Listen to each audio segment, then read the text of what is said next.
bonjour à vous. Bonjour à vous. Voilà, le temps est venu pour nous de faire un point de la situation et d'honorer notre rendez-vous quotidien. Alors, quelle situation aujourd'hui?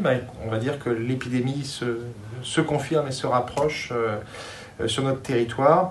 Je tenais d'abord à dire que l'ensemble des acteurs, les établissements de soins de suite, les établissements publics, privés, les EHPAD, les structures de maintien à domicile, tout le monde est vraiment mobilisé. On se coordonne très bien, y compris avec la médecine de ville. Donc ça, c'est vraiment très important et on se vient en aide, on se dépanne par moment. L'autre point que je voulais évoquer, c'est qu'en termes de patients hospitalisés, on est à peu près dans la même situation. On a un petit peu plus de patients en réanimation, puisqu'on est passé à cette heure où je vous parle à 4 patients en réanimation. Et puis, chose qui est nouveau, c'est que nous nous apprêtons à recevoir, à venir en appui des établissements d'autres parties de la France et à accueillir des patients qui vont venir d'autres structures de réanimation de régions plus lourdement impactées, région parisienne, Grand Est et Franche-Comté. Donc il est encore un peu tôt pour vous dire combien de patients on va accueillir, entre 2 et 4 je pense dans un premier temps en tout cas. Voilà la situation d'aujourd'hui. On se prépare donc à augmenter nos capacités de réanimation la semaine prochaine pour faire face à la montée continue de besoins de soins critiques et puis pour continuer aussi à pouvoir vous soigner dans les meilleures conditions sur ce territoire. Je vais donc passer la parole maintenant à Adeline pour la suite de notre programme. Alors malgré toutes ces évolutions, nous allons continuer à mettre en lumière des professions de nos structures. Aujourd'hui, on voulait vous présenter le métier de secrétaire médical. Ce sont des personnes qui sont très mobilisées durant cette crise sanitaire, notamment pour réorganiser les services. Et on regarde par exemple le service de chirurgie orthopédique à travers sa secrétaire médicale. Et nous voici donc dans le service d'orthopédie au secrétariat médical. Delphine, vous travaillez aujourd'hui, mais au fond, à quoi ça sert d'avoir une secrétaire médicale en ce moment ?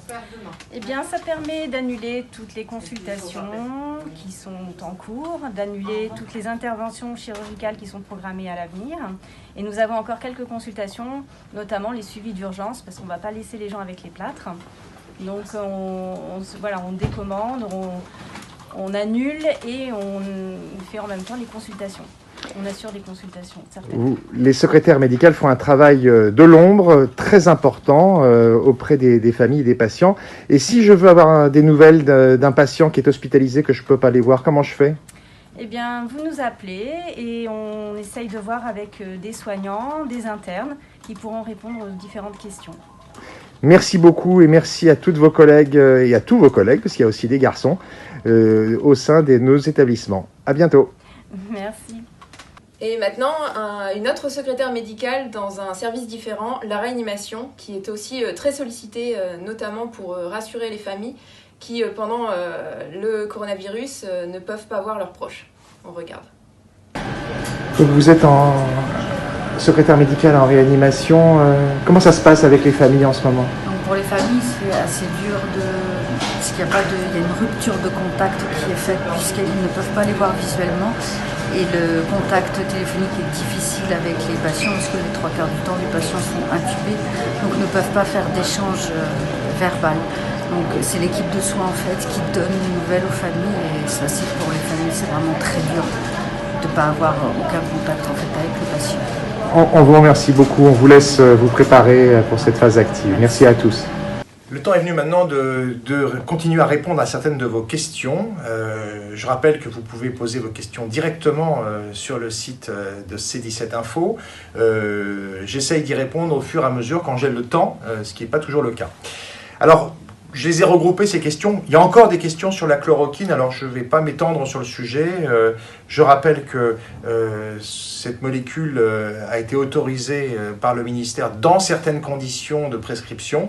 On n'est pas à un niveau de recommandation. Donc nous faisons confiance aux médecins et nous faisons surtout confiance à la recherche pour valider ces dispositifs dans le cadre du Covid-19.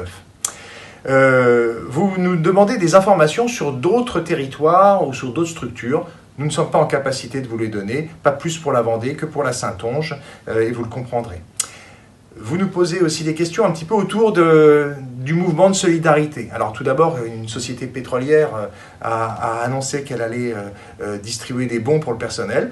Nous sommes en train de le gérer, nous allons les récolter et en toute transparence, nous assurerons en temps utile la distribution de ces bons de carburant. Un point également que je voulais indiquer, c'est que nous sommes en train de réfléchir pour rassembler un petit peu ces élans de solidarité. Il y a des personnes qui nous disent on voudrait donner de l'argent.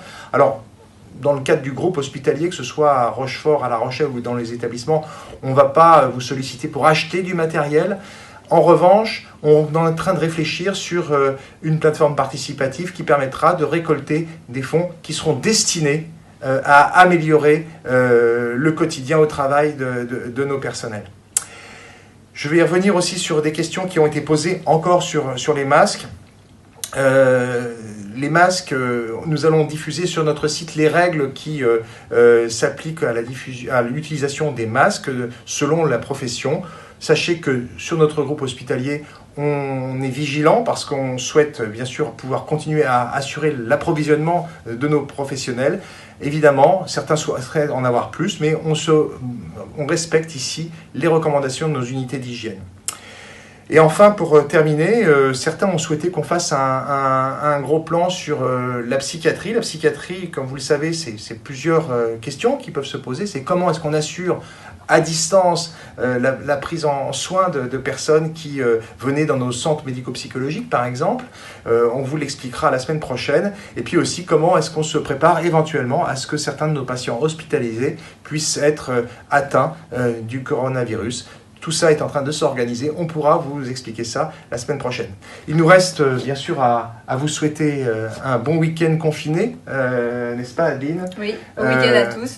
Nous serons malgré tout là, Adeline ou moi, pour vous donner rendez-vous samedi et dimanche pour une autre émission.